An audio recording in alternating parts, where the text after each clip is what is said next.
Ya, sampai di sini kita udah tahu bahwa sumber-sumber daya yang ada nih di dunia ini akan diproses, digunakan untuk memenuhi kebutuhan manusia, ya kan? Nah, tadi kita juga udah bilang sumber dayanya ini apa? Terbatas, ya kan?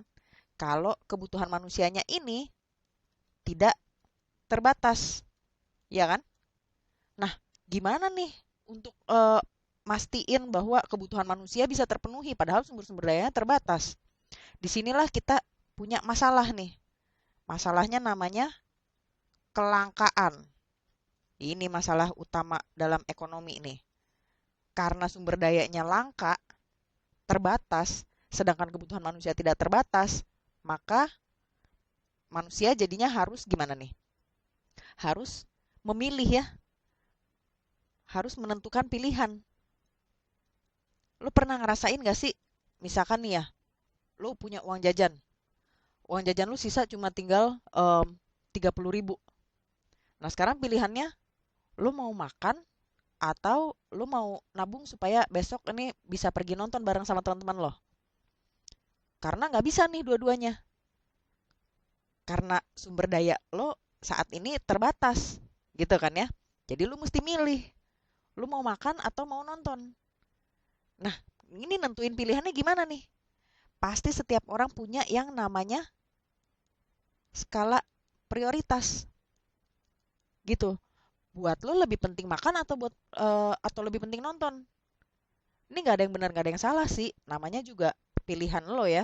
Bisa aja lo berpikiran, em udah deh hari ini gue pulang cepet aja deh, gue buru-buru pulang, gue makan di rumah aja.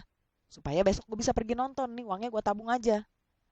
Atau bisa juga lo yang, aduh nonton filmnya kayaknya gue juga kurang suka ya. Dan gue juga udah lumayan lapar nih sekarang nih. Udah deh gue makan sekarang aja deh di kantin. Kayak gitu ya. Ini yang namanya skala prioritas buat lo lebih penting yang mana gitu.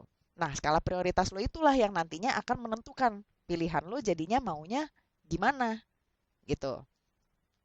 Nah, dalam menentukan pilihan berdasarkan skala prioritas lo ini, ada yang namanya biaya peluang gitu. Nih bahasa kerennya nih, opportunity cost. Sebenarnya apa sih opportunity cost ini? Opportunity cost atau biaya peluang ini definisinya adalah biaya yang harus dikorbankan untuk mendapatkan suatu benda. Maksudnya apa nih? Biaya tuh apa sih? Apakah harus selalu dalam bentuk uang? Enggak juga. Bisa juga yang dibilang biaya itu waktu gitu ya. Kayak tadi deh, kalau kita ngomongin, aduh mau makan nih hari ini nih sekarang atau mau nonton besok. Nah itu ada biaya yang harus lo korbanin kan untuk mendapatkan salah satunya. Kalau lo mau nonton besok, ya lo mesti buru-buru pulang sekarang karena udah lapar lo mau makan di rumah. Atau ya udah deh lo nggak usah nonton besok. Filmnya juga kurang bagus, kurang suka. Jadi gue makan aja deh sekarang. Nah itulah biaya yang lo korbanin nontonnya itu. Kayak gitu ya. Bisa juga biaya yang lo keluarin, biaya yang dikorbanin ini adalah uang. Bisa juga. Lo pengen nonton. Nah, untuk nonton itu ya lo mesti bayar. Nah, itulah biaya yang lo keluarin supaya lo bisa nonton filmnya gitu. Contoh lainnya lagi, buat apa sih lo nontonin rekaman dari Zenius ini nih tentang ekonomi? Buang-buang waktu aja deh.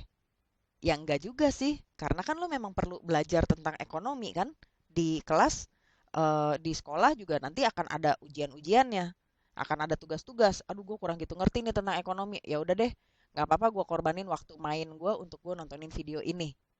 Nah, itu juga opportunity cost tuh.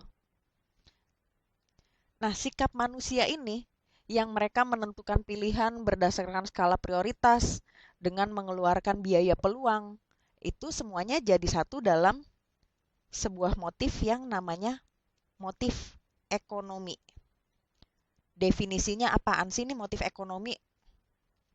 Nih, motif ekonomi adalah alasan, dorongan, dan motivasi seseorang atau badan untuk melakukan kegiatan ekonomi.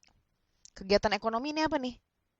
Nih, kegiatan ekonomi ini eh, yang dibilang kegiatan ekonomi adalah produksi, distribusi, dan Satu lagi, konsumsi. Ini bakalan kita bahas lebih lanjut nanti. Tapi ya, ini asal lo tahu aja dulu bahwa kegiatan ekonomi mencakup hal-hal ini. Yang dari tadi kita omongin tuh konsumsi tuh. Soal masalah lo mau makan sekarang, mau beli makanan sekarang, atau mau makan di rumah, atau mau nonton atau enggak besok. Itu kegiatan ekonomi karena lo mengkonsumsi kan, konsumsi makanan, mengkonsumsi hiburan gitu ya, nonton film itu.